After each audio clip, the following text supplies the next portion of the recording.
বাড়ি ফেরার পথে দুর্বৃত্তদের গুলিতে নিহত হয়েছেন চট্টগ্রামের রাউজানের যুবদল নেতা জানে আলম।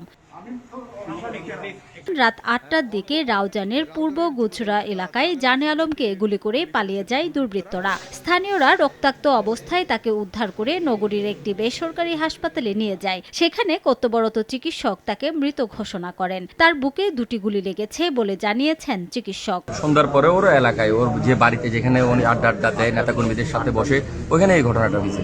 এই সন্ত্রাসী যে হোক না কেন, যেই দলের হোক, এই সন্ত্রাসীগুলো যেন ধরা পড়ে। এই ধরনের মানুষের হত্যা করি এই আওয়ামী লীগের বিটির উপর মেসেজ দিত সাবজেক্ট রাউজানের নদী নির্বাচনী পরিবেশ নাই। বর্তমানে যে হত্যাকাণ্ড ঘটছে, এই হলো সুষ্ঠু বিচার যদি না হয়, তাহলে আর 12 তারিখ যে নির্বাচন হইব, এই নির্বাচন থেকে বিরূপ প্রতিক্রিয়া হইব। এই ঘটনাগুলো যদি বন্ধ করতে হয়, অবৈধ অস্ত্রগুলো অবশ্যই উদ্ধার করতে হবে এবং আইন শৃঙ্খলা রক্ষাকারী বাহিনীকে তৎপর হতে হবে। রাউজানের সাবেক সংসদ সদস্য ও জাতীয় সংসদ নির্বাচনে বিএনপির মনোনীত প্রার্থী গিয়াসউদ্দিন কাদের চৌধুরীর সমর্থক ছিলেন জানে আলম। সময় সংবাদ, চট্টগ্রাম।